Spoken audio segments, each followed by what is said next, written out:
cried. I've been here since 2 o'clock and I've cried. And I'll cry again. Tonight, tears and prayers for the victims in the deadly church bus crash. A truck driver who narrowly missed becoming a victim himself talks about what he saw. We have live team coverage with the latest on the accident investigation and the condition of the survivor. And East Tennesseans bow their heads in prayer for the victims and their families. We take you to a special service. The night team's Alexis Sotos begins our live team coverage with the latest on that investigation. And Alexis, what can you tell us? Well, Gene, this is still a very active investigation as these crews are trying to piece together and reconstruct this scene. Now, just moments ago, they were able to flip the bus on its side. We're going to let you take a look at that. There are a tow truck right now starting to connect that bus, but we got our first glimpse of the side where it read Front Street Baptist Church. Lori, I have been out here at the scene since 2:30, and throughout the day I saw THP speaking to this truck driver multiple times throughout the day. Eventually I went and I approached THP and asked who the truck driver was. They said he is our main witness and he has just been released to go home. So I found the truck driver, I hopped in the cab with him and I asked him what happened, and he described to me what he calls the worst accident he has ever seen. The accident leading up to this scene is something Charles Reagan never imagined he'd see. He's been trucking for 30 years and has never seen a wreck like this. It's a crash he says he'll never forget. This is the first time, like I said, it's ever bothered me this bad, and I've seen them all. So I've cried. I've been here since 2 o'clock and I've cried. And I'll cry again.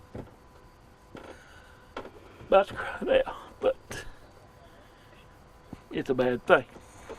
Well, Gene, we are really now right across the street from the Moore Medical Center. We did want to take an opportunity to show you some of the destruction here behind me.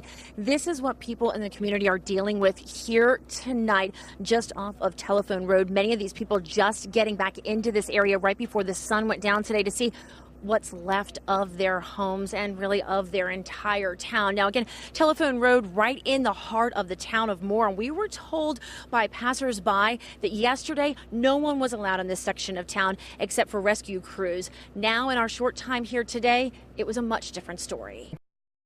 Good evening, everyone. We are continuing to follow breaking news tonight out of Pigeon Forge. A massive fire has burned down at least 35 cabins so far, and the flames are still raging. We've got full team coverage for you tonight. We begin live at the scene as close to the fire as is safe for our crews. That is where we find 6 News reporter Josh Alt. So, Josh, what is the latest?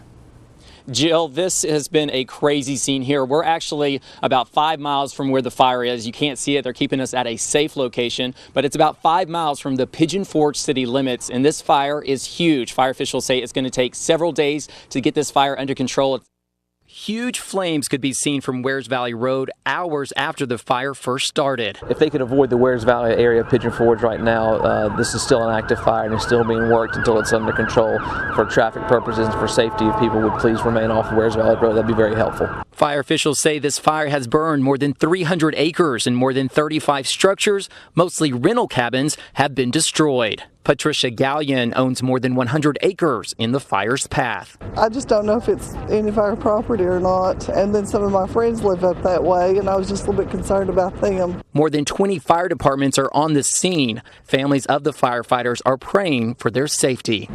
4 people shot inside a Granger County pharmacy. It happened at the Down Home Pharmacy in Bean Station. The Tennessee Bureau of Investigation confirming there are fatalities. 6 News reporter Jill McNeil is live at the scene. And Jill, what do we know so far?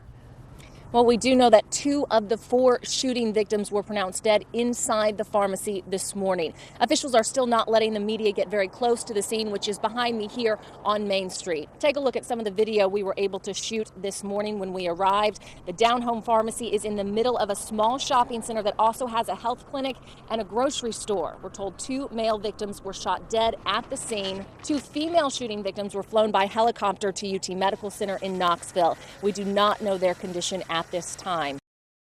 Well, Lori, there is a reconstruction team from KPD right now that's trying to piece together exactly how this happened. Here's what we know right now. A woman is dead from that crash into the Tomato Head restaurant right behind me. Here's how police think it happened. The car was driving at a fast speed down through this parking lot, speeding through where it then crashed into the concrete wall in front of the restaurant. It went airborne into the restaurant where it struck and killed that woman who was paying her bill. Gene, this has been a very active scene since we came here around 3 o'clock this afternoon. I'm going to get out of the way so you can see what's taking place here at the Pilot Flying J headquarters. As you can see, there's 2 KPD officers. They're blocking the entrance. There's been a lot of movement from employees leaving this area. There's a couple of 100 employees that work here. Most of them have already left the premises. And then right in front of one of the main buildings here, FBI agents just brought in this U-Haul truck. Pilot Flying J CEO Jimmy Haslam addresses hundreds of trucking companies as the truck stop chain faces a federal investigation. The IRS and other agencies raided Pilot's Knoxville headquarters last month, looking into whether customers were cheated out of rebates from fuel purchases. Well, Haslam's speech this morning opened the Scopolitis Transportation Industry Seminar in Indianapolis. 6 News reporter Samantha Manning was there for the address. She has more from Haslam and the trucking industry in tonight's top story. Plans for the transportation seminar here in Indianapolis have been in the works for the last year, but it was only 2 weeks ago that Pilot Flying J CEO Jimmy Haslam was named as the first guest speaker. The event's organizers say that Haslam wanted to come here to personally address the trucking industry and brief them on the status of the investigation. It was humbling, it's embarrassing. Talking to a crowded room of around 400 trucking executives, Jimmy Haslam again expressed his disgust with the allegations of rebate fraud. It pains me greatly when I talk to a trucking company CEO and he says, you know, Jimmy, I don't know about the trust factor. I don't know about the integrity issue. Today, Haslam revealed business dropped around 1.5% following the raid by FBI and IRS agents in April. But many trucking companies here at the seminar say they're still doing business with Pilot and have no plans to stop. We buy the majority of our fuel from their company. I have a great relationship with them. Jimmy's doing all the right things, saying the right things as he should. But it was clear some members of the trucking industry are still skeptical. The president of the American Trucking Association asked questions on behalf of the trucking industry. There are several suggestions in the federal affidavit that you personally were aware of the scheme to underpay rebates to some of your customers. Were you aware, and did you participate in any way? Yeah, absolutely not. And I will say that again, absolutely not. We're in the wait and see mode. How do they actually make good on all those promises? And during his address today, Jimmy Haslam said Pilot Flying J hasn't had very many issues with creditors, saying the company is still working well with banks and even oil companies despite the investigation. Reporting in Indianapolis, Samantha Manning, 6 News. Good evening, everybody. I'm Gene Patterson. And I'm Kristen Farley. Tonight, the culmination of whistleblower testimony, secret recordings, and thousands of documents has led to guilty pleas from 2 officials with Pilot Flying J. And from what we've heard today in the court, this could be just the beginning. In our top story, 6 News reporter Samantha Manning was the only reporter in the courtroom this morning, and she joins us live with details on the story she broke. Gene, today we heard from the first 2 Pilot Flying J employees to admit guilt in the federal investigation of the company. The 2 employees told the judge they're pleading guilty to knowingly taking part in a plan to defraud trucking companies out of money owed from rebates. Now take a look at video we captured outside the courtroom today. Arnold Rallencotter pleaded guilty to 1 count of conspiracy to commit mail and wire fraud. Rallencotter is the Northeast sales manager for Pilot. Ashley Smith-Judd is an account executive for Pilot, and she pleaded guilty to 1 count of conspiracy to commit an offense against the United States. Defense attorneys say it's likely they could end up testifying against other Pilot employees down the line because as part of their plea deals, they agreed to fully cooperate with the U.S. Attorney's Office and law enforcement. 6 News caught up with Governor Bill Haslam today to ask about these latest guilty pleas, and he says he's still confident that his brother, Jimmy Haslam, who's the president and CEO of Pilot, has done nothing wrong. I said all along I have complete faith in my brother that he's done the right thing, and I think the company is committed to finding what the issue is and fixing it. Now, Rowland Cotter could face up to 20 years in prison. Judd is facing up to 5. A status hearing is set for them both in September, and after that, a judge will hand down their sentences. An employee of the Campbell County Animal Shelter is speaking out tonight, confirming disturbing rumors we've been hearing for the past week are true. 6 News first told you about this video posted to YouTube last week. The former shelter employee behind the video alleges inhumane practices. We also told you about an online petition calling for Director Betty Crumley's removal. She has denied any wrongdoing. In tonight's top story, 6 News reporter Jill McNeil spoke with the shelter employee who doesn't put down the dogs herself, but has watched it happen. I'm ashamed and sorry that went this long and this far. Brenda Watkins has worked at the Campbell County Animal Shelter since 2006, the year after it opened, and 2 years before Betty Crumley was hired as director. Betty could do this and do it right. Don't know why she chooses not to. Watkins says too many adoptable dogs are euthanized, sometimes the same day they come to the shelter, even when there's room to keep them and rescue groups willing to find them homes. She just says this is how it's going to be run and done, and that's what we had to go by. Watkins confirms no sedative is given to the animals before they're killed. Some they thrash around in the cages. There's a lot of yelping, yelling, screaming from the dogs. And she says a smaller than recommended dose of the euthanasia drug is used. Sometimes it's hours before they're actually completely die. The euthanizations, Watkins says, are usually done in the kennels among other dogs, not in isolation or the euthanasia room. You know, this dog's yelling or screaming, or, then the other dogs had a catch pole put on it and it's been held down to be euthanized. These dogs know what's going on. Sometimes, Watkins says, the drug is injected directly into the heart. When you hit an organ without that tranquilizer or, being sedated, it's very painful. So you've seen the dog. How did the dogs react to that? Jerking, thrashing, yelling. As for dogs being put into the freezers before they've stopped breathing. I've seen them taken back to be put in the freezer knowing that they're still alive, yes.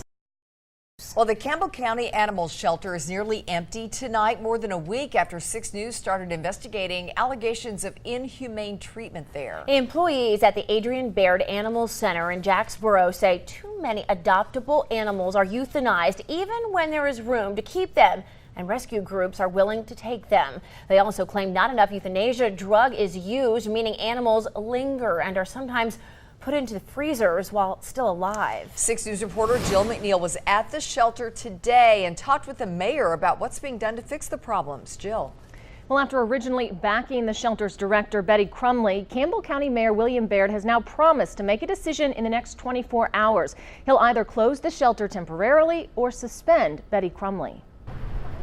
The kennels at the Campbell County Animal Shelter were empty this afternoon, except for one dog waiting to be returned to his owner. Oh, he's a sweetie pie. Patricia Simpson is a volunteer with the rescue group Friends of Campbell County Animals. She was surprised today when Director Betty Crumley allowed all of the dogs and cats to be taken to other shelters and foster homes. She just came out of her office and said that we could take everything, and I double checked and I said everything, and she said everything. That happened after Campbell County Mayor William Baird visited the shelter this morning. We've got to do something about it.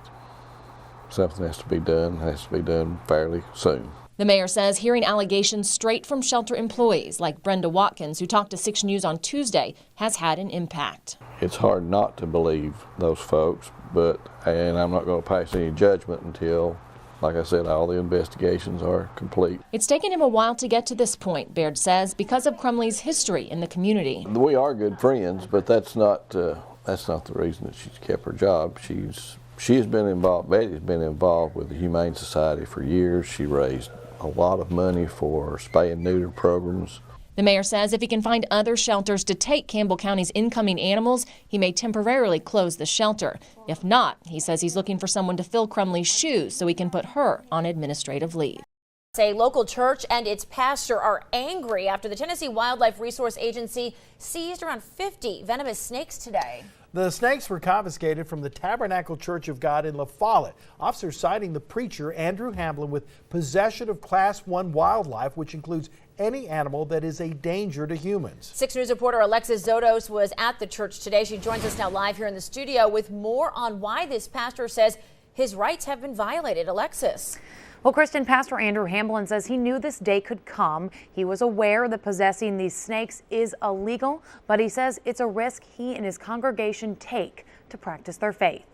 In my name shall they cast out devils. They shall speak with new tongues. They shall take up serpents. Pastor Andrew Hamblin of the Tabernacle Church of God takes the Bible literally, using serpents during his services. And today, TWRA came and confiscated all 50 of his snakes. They said, "You know why we're here?" I said, "Sure do." And they was asking me, you know, where I kept the snakes at. Pastor Hamblin says he knew this day could come. In Tennessee, it is illegal to possess poisonous snakes.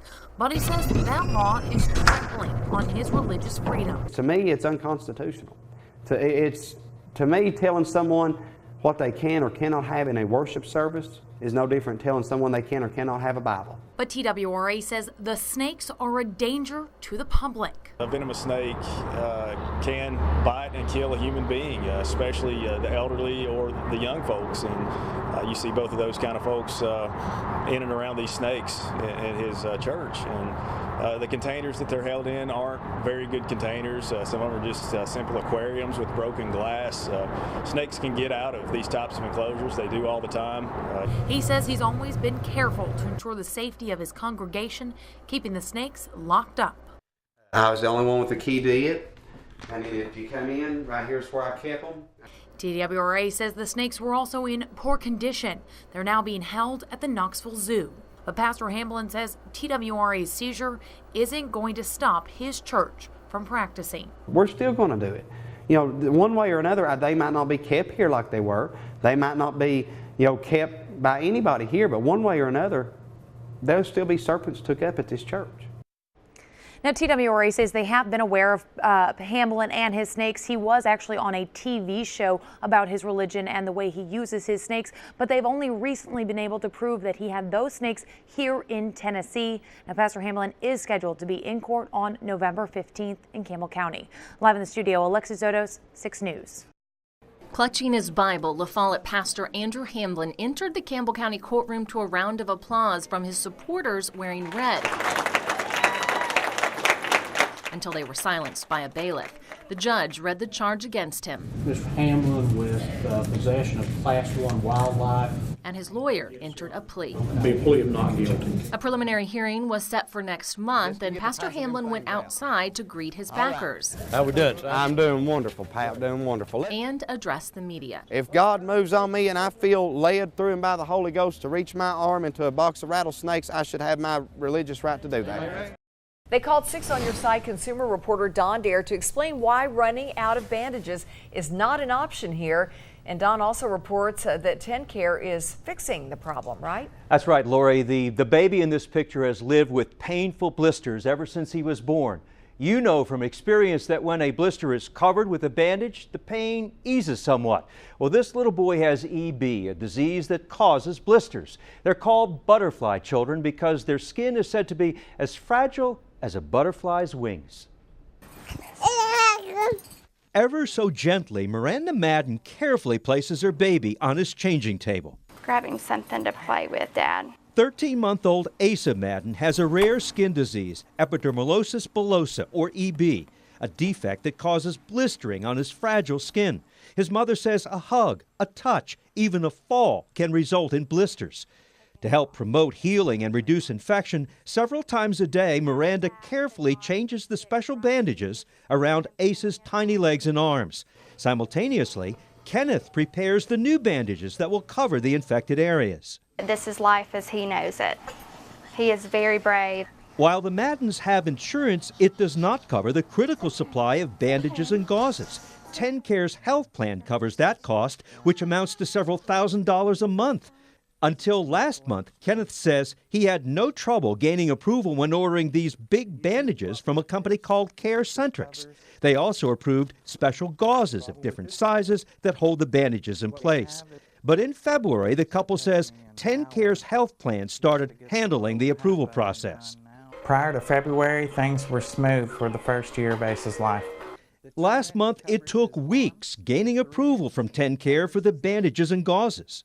When I call, I get a runaround saying our order is in approval process when it usually only takes 2 to 3 days. We called TennCare every single day, you know, explaining that we were getting low and then we were out. At one point in February, Asa went without clean bandages for 2 days. The Maddens called their doctor, who sent an emergency supply.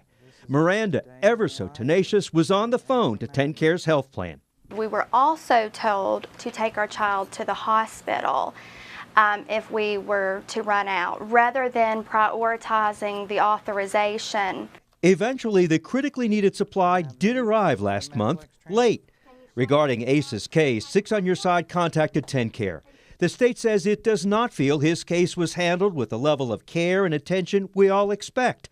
TennCare says its health provider, Blue Care, is currently offering additional education to their staff and supplier to prevent any future problems. But TennCare says it does not anticipate any further delays in Asa receiving medically necessary supplies. The couple is pleased with TennCare's response, which will be put to the test within the week when they reorder Asa's supply of bandages and gauzes. It's been a week since the National Park Service has closed the trails and the roads to the public. And as you can see, not everyone is minding these barricades. One business says they're determined to defy the shutdown. Ignoring the barricade, Larry McMillan made his way into Big South Fork National Park on the 12-mile trail to Cherritt Creek Lodge. Visitors can only come by horse or by foot, but as we arrived, there were no customers in sight. We have everything in place. There's no reason for me, in my mind, to be closed. So in our mind, we're not closed, even though we don't have customers. The government owns the cabins built in the early 1800s, but for 20 years, McMillan has been commissioner of the lodge. This place is not just a business. This is a way of life. Originally complying with the government shutdown, McMillan says now the beds are made, the dining room set, and he's ready to reopen. I would not be the one to say that you cannot come. I'm here. I'm committed to my customers. The Longenecker family had reservations at Cherritt Creek, but were told yesterday it was closed because of the shutdown. We planned it about for over a year. He says if McMillan is truly reopening, his family is willing to take the risk. We've seen some closure signs at some of the trailheads, but we've politely ignored them and continued into the park. For decades, Cherritt Creek has been a place of solitude, but McMillan says without his guest, it's a graveyard. It's like a playground with no children. That's a bad sound. And until the visitors return, the lodge is as good as closed.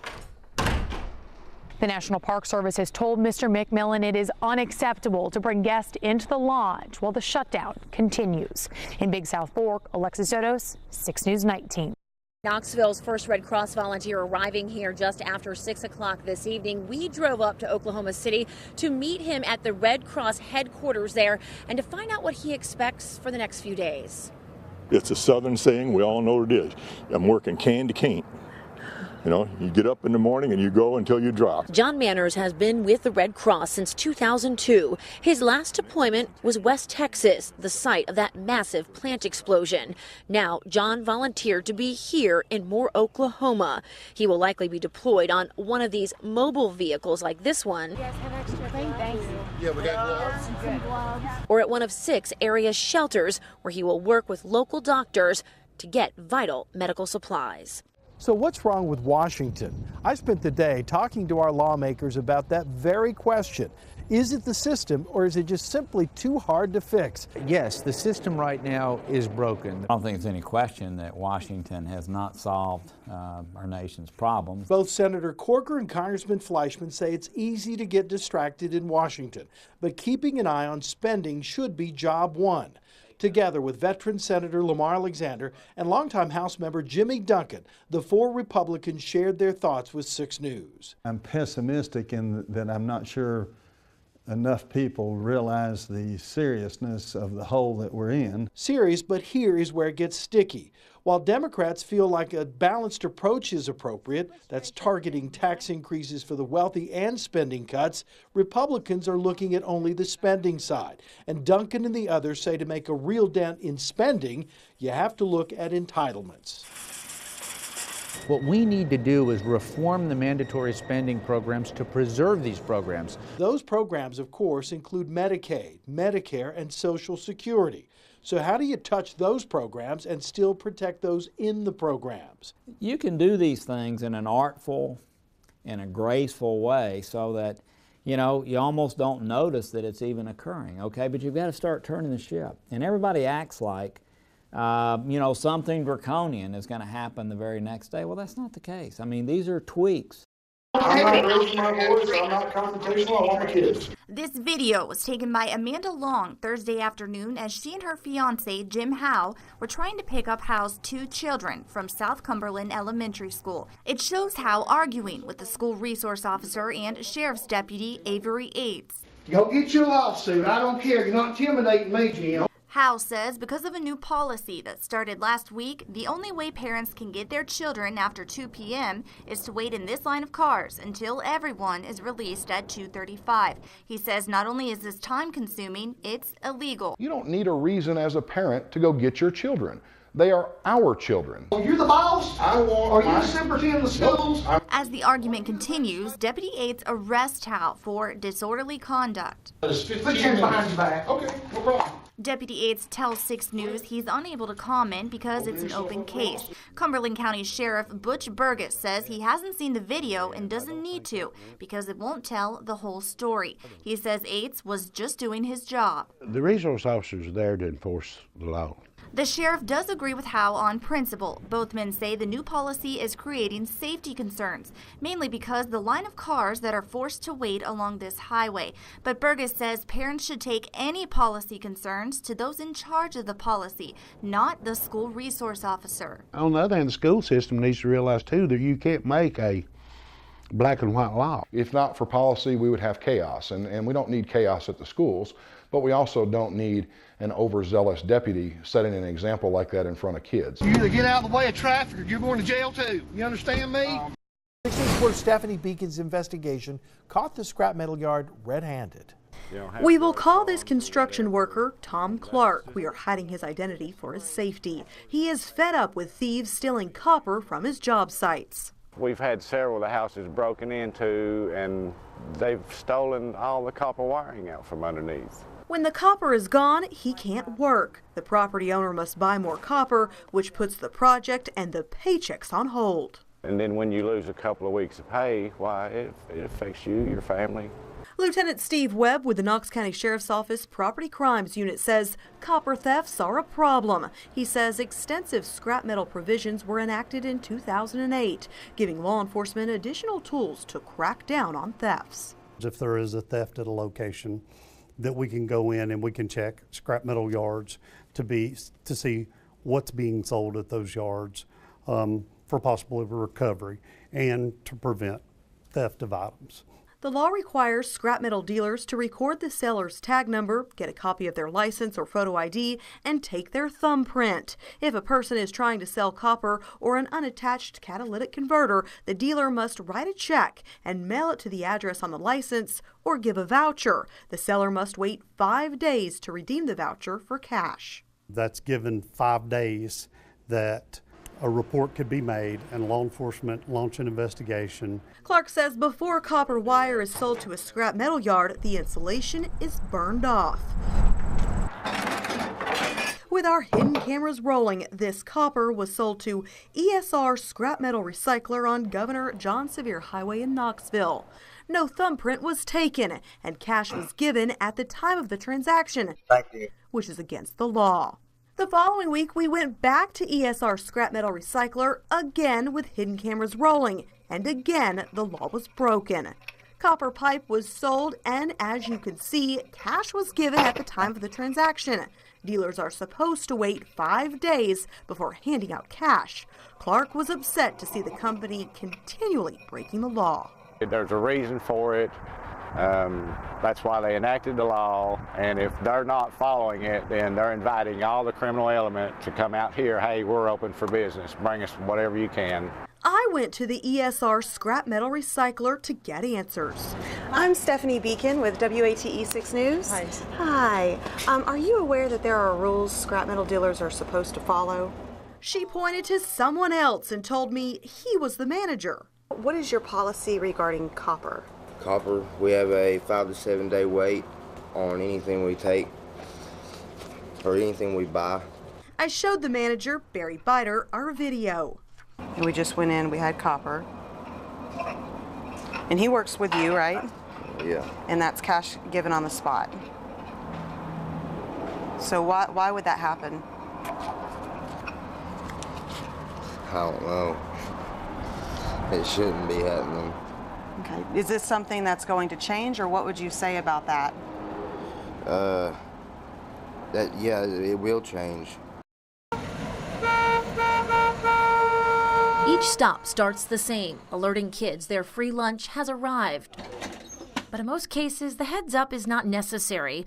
The kids are anxiously awaiting, reflecting the seriousness of the hunger problem in our backyard.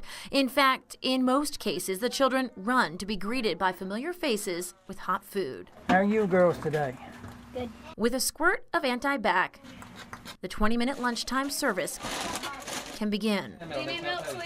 Most of the kids we talk to are regulars, and yes, most do understand why the bus comes to their neighborhood. Everybody needs to eat, and that's why it's here, so everybody can come on the bus and eat. That people don't eat so much. 9-year-old Kalia says she, her twin sister, and her little brother come on board the lunchbox every day. She says she enjoys the hot meal and the friendships, and she doesn't hesitate when we ask if she knows what it feels like to be hungry. It feels like I'm going to get sick sometimes whenever I don't eat. Kalia and many of the other kids are not without food in their homes, but nearly 97% of the kids in some schools here do rely on reduced and free meals during the school year. In the summer, this program helps fill that gap. Bus driver Paul Beckner knows the stories all too well, and while he stresses there are different levels of need, he knows this is the only food some of these children will see all day. We didn't have anything in the house to eat, and if it wasn't for you all, we wouldn't have anything to eat. So, you know, when you hear that makes you want to get up of a morning and come to work. Beckner's route goes to 6 locations, most in or nearby government-assisted housing and mobile home parks. But the final stop of the day is at the Rogersville City Pool, where we found a young boy who told us his family's doing much better now, is how he put it. But he says when he was younger, it wasn't always that way. We didn't exactly have that much money. 11-year-old Malachi said just a few years ago, he didn't miss a day on the lunchbox. He said if he did, his options were limited. Cereal, stuff like that, because that's pretty much what we would buy, cereal and like canned foods. As an up-and-coming 6th grader, Malachi seems to understand some life struggles that many middle schoolers just can't imagine. Nowadays, he only visits the lunchbox when he's at the pool, and he's very aware of the difference this program has made in his life. It made me not be hungry, and it made me happy because I could see so many people. Usually I didn't see that much people because everybody stayed inside. In just about 3 hours a day, Beckner and these young volunteers and missionaries serve dozens of kids. And while we just got a small glimpse through their eyes, the raw emotion at the end of the shift is evident. It gets to you sometimes. But you're doing your part to help. I hope so. Try to. It is illegal in the state of Tennessee to domesticate or hold captive a wild animal. Well, that law did not stop a Powell couple last year from taking in a white-tailed deer after it was literally left on their doorstep. Verlin and Lorraine McCarty say the deer, barely a few days old, would have died had they not intervened. And for the past year, they've cared for the animal, even naming it Buddy. But all of this came to an end last week when the TWRA got involved. And you won't believe what happened next. For more than 40 years, Verlin and Lorraine McCarty have lived here in this house on 7 acres in the Powell community. They've seen their children and now grandchildren grow up. And from this front porch, they've welcomed a menagerie of animals onto the property. They've even, as these photos show, nursed a baby squirrel back to health. There's about 50 wild turkeys comes here. I feed them. And raccoons, I've got, I don't know how many raccoons comes here and eat. A year ago, a baby deer, a fawn, was brought to the McCartys. Somebody brought him here because they knew we'd raised one. That's right, the McCartys had raised a female that they say is now back in the wild, fully adjusted. In this case, though, this deer was a white-tailed male, a very small one. Tiny, about a day old. So he was just barely alive. Barely alive. What do you think would have happened to this animal had he not been brought here? Well, he would have died, of course. He was just, couldn't hold his head up. I had him right here holding his head up. So you really took to him pretty quickly? Yes, I did. He was just like my kids. And for the next 14 months, the McCartys would care for the deer, which they nicknamed Buddy. He slept on the McCartys' porch and spent time around the McCarty family. And as the months passed, Buddy grew from fawn to yearling. He was just a wonderful baby. He loved me dearly. He would kiss me.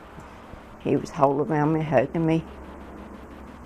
He was just one of a kind. Now, remember, it is illegal in Tennessee to domesticate or hold captive a wild animal.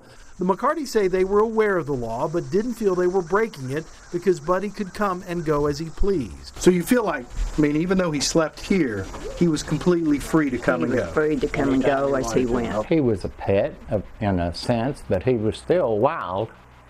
He went out in the woods, stayed half a day, sometimes all day. He wasn't tame. Not that tame. But according to the Tennessee Wildlife Resources Agency, he was too tame. The agency became aware of the animal more than a week ago, and after warning the McCartys once, they returned to take Buddy away. Once you open your home up, you open your doors up, and you allow that animal to come in, then it becomes a captive wildlife situation. And it was pretty obvious to the officers that the deer had been in the house, was quite accustomed to it, had its own food and water bowl and its own bed. I wouldn't take $1 million for him. Taking the deer was a major trauma for the McCartys, especially Lorraine, who'd grown extremely fond of the deer. She asked the agent where they were taking Buddy. He told me they was going, when he first came out here, they was going to take him to Granger County and get him used to the wild, which he already was. I said, well, can I come see him? He said, yes. He lied. The officers told the McCartys that they were taking the deer to a facility in Granger County to hold it until they received further direction from their supervisor on what to do with the deer. Run, Buddy.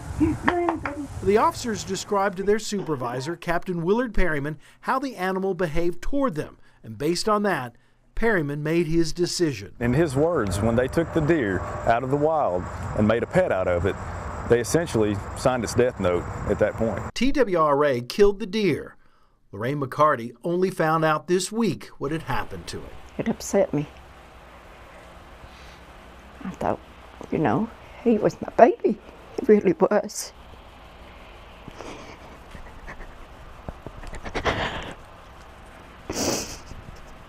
I begged him not to take him. He was in good hands here. It has upset the entire family, including granddaughter Amanda Wagner, who describes TWRA's action as an abuse of authority. If they were taking it away to protect both the deer and them and putting it somewhere safer, that would be one thing, but that wasn't the case. They took it away and they euthanized it. To me, that was more harm than anything. TWRA defends its actions, but we sought another opinion. We turned to UT's vet school and Dr. Marcy Souza to see if another course of action could have been taken. Dr. Souza doubts it. She says while the McCartys may have been acting in good faith, what they did in the long run was create confusion for the animal. The other really big problem is if you do have a fawn that you're raising and they basically imprint on people, and so they don't realize that they're deer, they think that they're a person. And so in about 1 to 2 years when they reach sexual maturity, they see people as either a potential mate or an adversary, and so they will sometimes either try and mate with people or attack them. Despite what the experts say, the McCartys will never believe that the deer they raised would ever harm them or anyone else. I left that little boy. My husband did too. I'm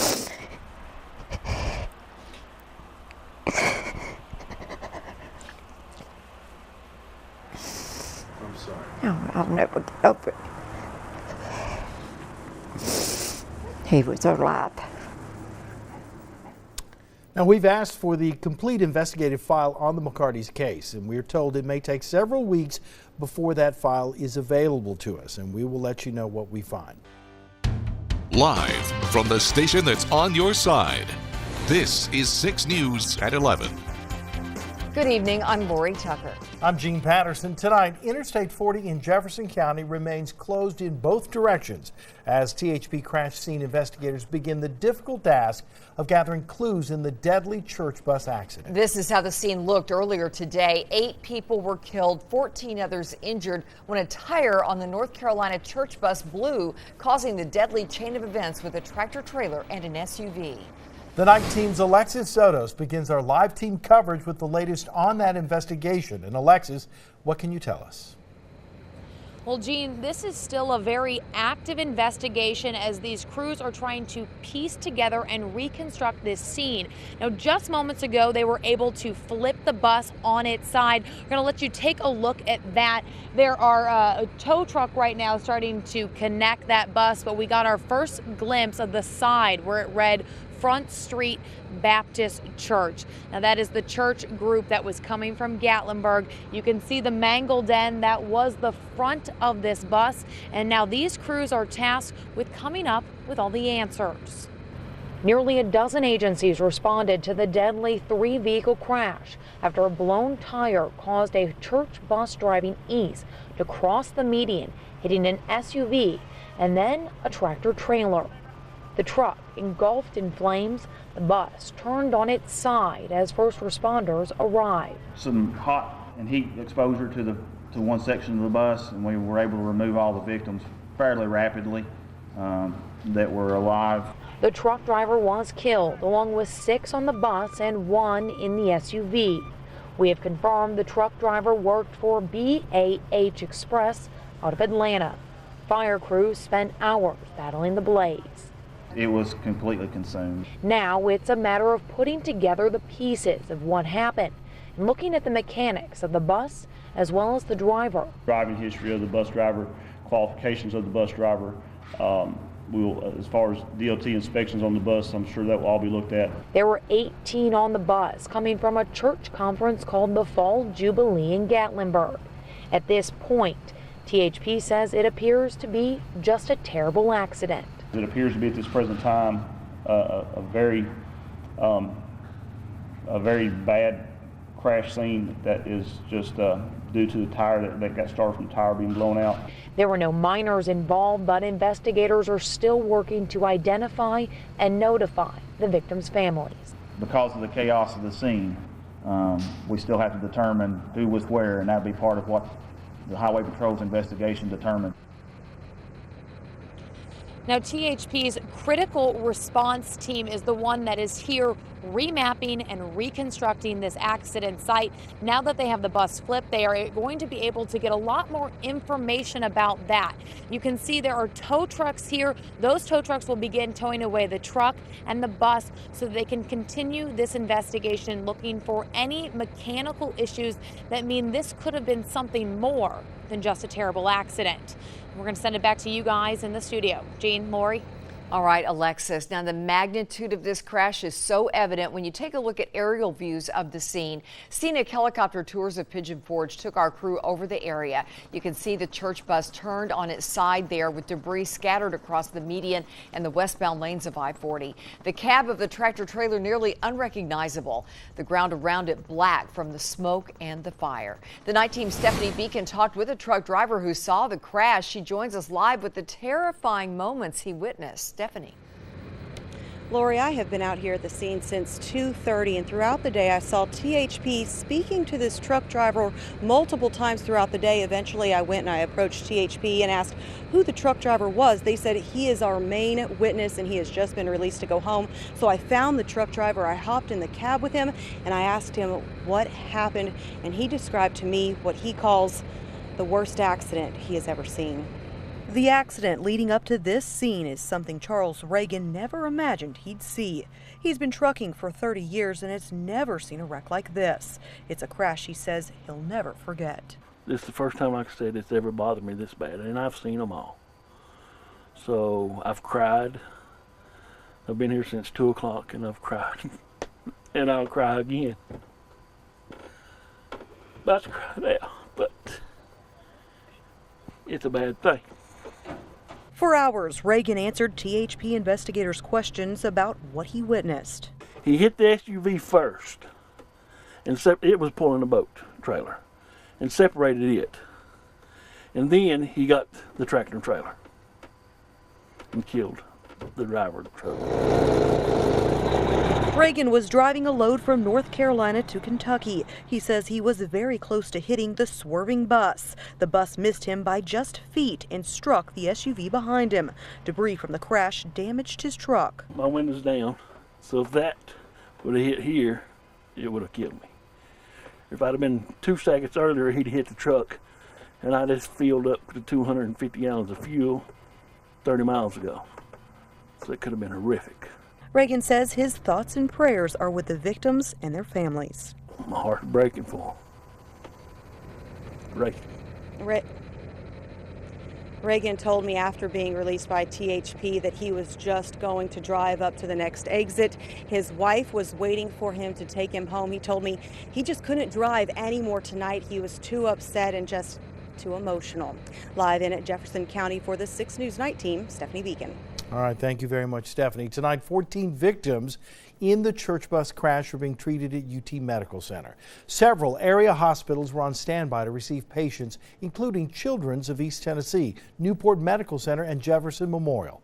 A Jefferson Memorial spokesperson saying one crash victim was stabilized there before being transported to UT Medical Center for further treatment. The night team's Mona Nair is live at UT Medical Center with the latest on the victims and the efforts to help the families. Mona, what can you tell us?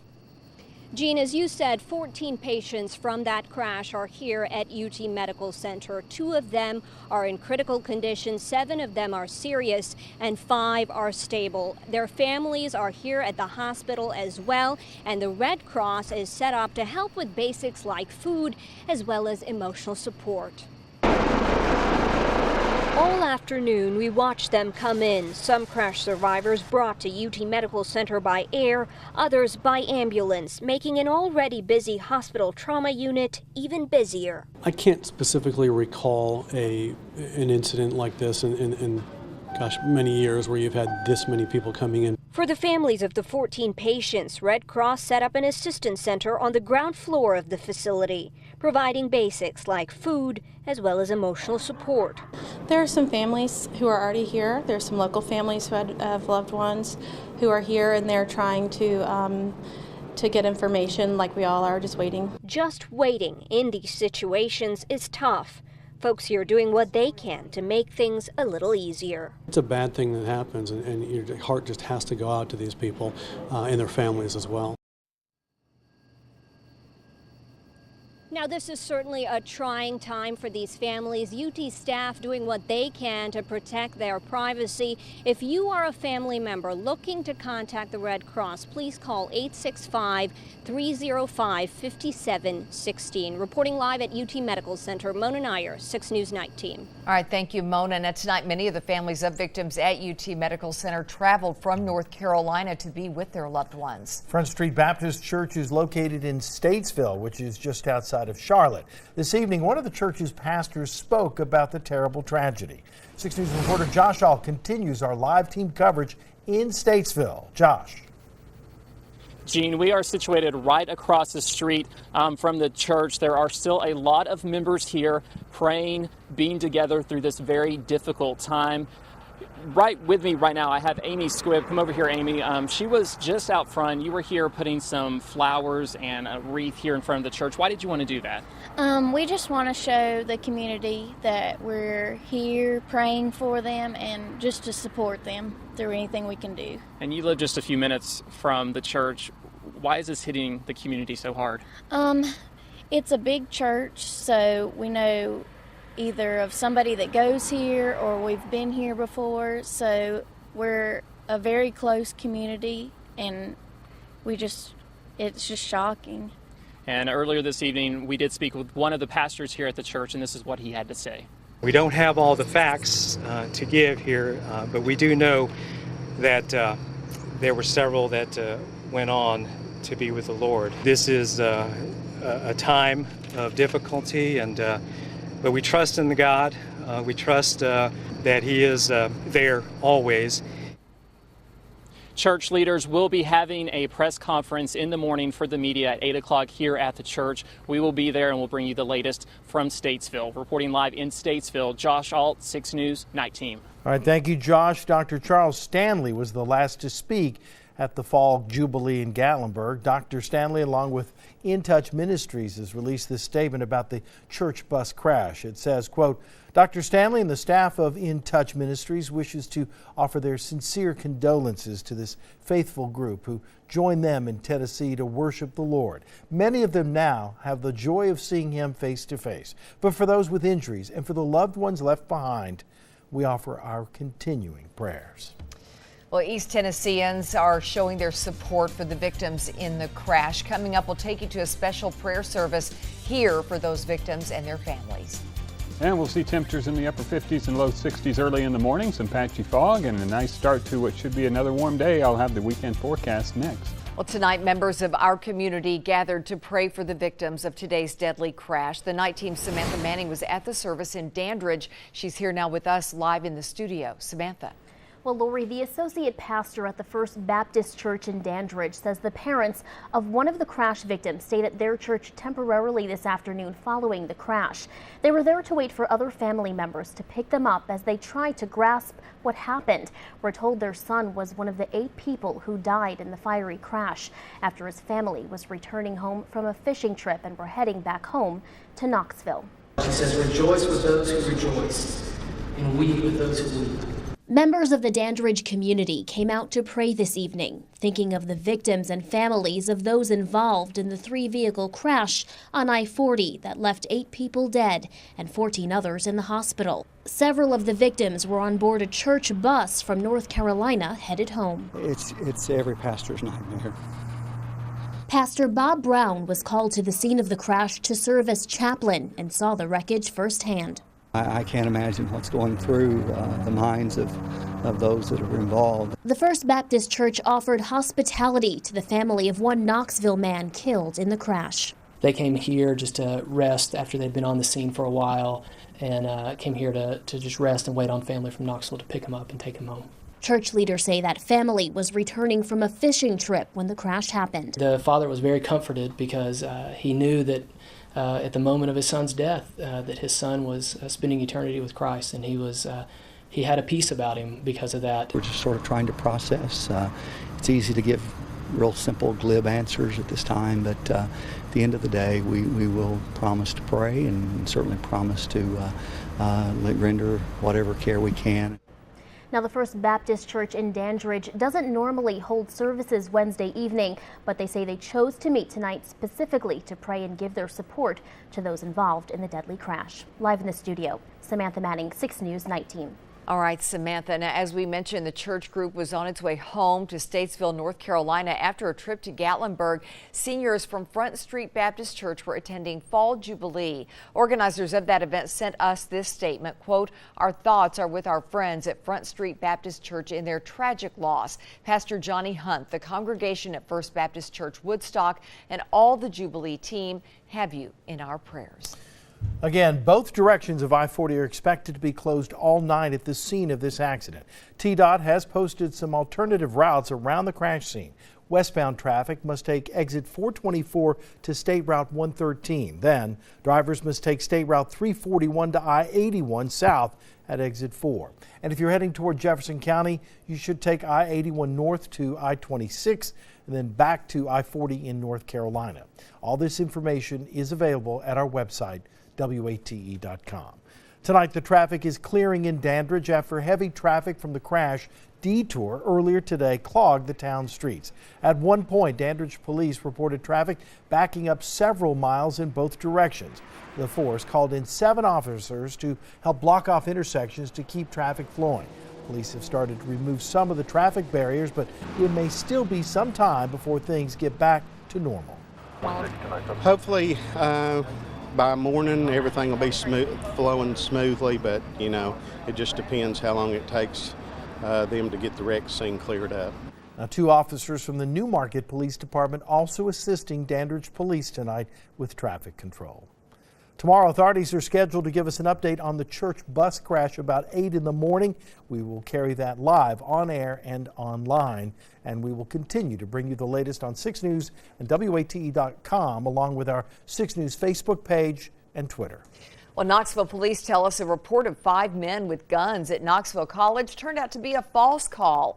Dispatchers sent police to campus in Mechanicsville earlier tonight. Officers learned when they got there that the only person with a gun was the caller who had taken off. Witnesses say a group of people playing basketball benched him because he wasn't playing well. Police tell us that's when he became upset and brought out a handgun. Police are working to identify a suspect, and they only tell us he's a black male between 18 and 20 years old. It has turned out to be another warm pattern that will continue for a couple more days with limited rain chances, but cooler air in the forecast next week. In between that, we've got some showers and thunderstorms to mix in, but not so fast tonight. 68 right now. It's 68 in Oak Ridge, 70 still in Crossville, 65 in Middlesboro, and down to 58 comfortable degrees in the Tri-Cities. I think we'll be right near 60 to start the day. Partly to mostly cloudy skies overnight. Fog not going to be a big issue. Sun and clouds tomorrow by noon, 76, and we're back to 83. By the way, 76 is an average high, so like today, we're probably going to be much the same tomorrow. 82 degrees was our high today. Part of the reason we're going to be a little warmer, we've got some more humidity in place, and that's not going to allow temperatures to drop that much tonight. A few spotty showers middle and west Tennessee. So tomorrow I don't think we'll see much rain in the forecast on timeline, but there is just a slight hint that you may see 1 or 2 sprinkles or an isolated shower or two. The majority of the day will be dry. So we're going to call for it basically a dry forecast with about a 10 to 20% chance for a shower. Here's lunchtime Thursday. Thursday afternoon into Thursday evening at 7 o'clock, still some clouds, but basically dry conditions. And much the same is expected as we go Thursday night into Friday morning. We'll see Friday be a day that actually has a little bit more sunshine than Thursday. Both days the rain chance is pretty much on the slim side. So this is Friday morning, and then you go through Friday midday into the afternoon, and partly cloudy skies are expected. So you folks up in Middlesboro, that area, you've got about a 20% chance for a shower tomorrow. Some clouds, some sunshine, a little bit more humidity, and a high right near 79 degrees. How about the Smoky Mountains? Well, 55 to start would be a good guess here. 76 for the afternoon, and again about a 15 to 20% chance for a shower. That's a better opportunity, higher elevations there. Forecast for southeast Kentucky, including Williamsburg and Middlesboro, 80 degrees. Isolated shower after a warm day. We're looking for another one tomorrow here in Knoxville, 83. So partly cloudy skies and most areas stay dry. Sunrise is at 7:33. You look at the next 7 days, and we'll go up to 85 on Saturday. Right now, I'm pretty confident it'll be dry for the Vols game, although there will be a slim chance for a mountain shower. Then we'll watch a cold front Sunday and Monday, bringing showers and thunderstorms and much cooler temperatures by early next week. All right, thank you, Matt. Jim's here now with more on the UT football team. He also has the latest on an injured Tennessee Titans player. Jim? Lori, for the first time since he was hurt Sunday, Jake Locker is speaking up. More on that when 6 News at 11 returns. Positive Monday must be contagious because I'm still feeling the vibe on Wednesday here at 6 Sports. Vols head coach Butch Jones took a few minutes Monday to expound upon the good things Tennessee's football team has done this season. I'll continue that trend tonight. Tennessee's quarterbacks are among the best protected in the SEC. The Vols have given up just 4 sacks this season. Our running backs have really improved their pass protection skills. I think Coach Gillespie has done a tremendous job, of teaching the skills. And now we're going to be challenged again this week with a team that likes to bring a lot of pressure from all different areas. Georgia's coming to town. The Vols have yet to suffer a multiple sack game, and against Oregon, UT quarterbacks were untouched. Titans quarterback Jake Locker, injured Sunday, is speaking up for the first time since that hit. Locker suffered a sprained hip on this double whammy collision by the New York Jets. Still no word on when he's coming back. That's kind of the tough part. I think just going to kind of continue to work as hard as I can. I want to be out there next week. I want to be out there this week. So I'm going to do everything I can to get out there as quick as possible. And what that timetable is, I really don't know. Backup Ryan Fitzpatrick will start this weekend against the Kansas City Chiefs. Up next, a UT basketball team with plenty of options. More on that when 6 News at 11 returns. Conzo Martin's not going to rush into this season. The Vols head coach has exactly 4 weeks to craft a team he hopes will compete for an SEC title. Vols are in their first week of practice, and the guys are just trying to find their shooting stroke. With the addition of players like Memphis transfer Antonio Barton, Martin has more options than ever this year. I think it's too early to think about a starting 5, and I think we have a gauge on guys and what certain guys can do. I think for us to have a strong bench is probably the biggest thing. We can't have Jordan McCray, Jarnell Stokes, and Jerron Mayman, for that matter, playing 35-plus minutes a game. Too many minutes for those guys with such a long season. Yeah, the Vols also expect to have a powerful front court with Stokes and the return of Jerron Mayman. The Atlanta Braves host the LA Dodgers. Game 1 of the National League Division playoffs tomorrow. Chris Medlin gets the start for the Bravos. I'm fired up about the start, and I'm definitely not as nervous as I was last year. Knowing the kind of team that we have and the players that we have on our squad, we're pretty fired up. They got a lot of guys that can leave the yard. They got a lot of guys that can do some damage. So they definitely got some guys that can hit, and should be a fun matchup. Not on the playoff roster for the Braves, former Smoky Dan Ugla. A season-long hitting slump has put him on the spectator list, at least for the series with the Dodgers. Tonight, that is sports. The numbers for the next 7 days: very warm through Saturday, showers and storms cool us off for early next week. Thanks for joining us. Good night, everybody.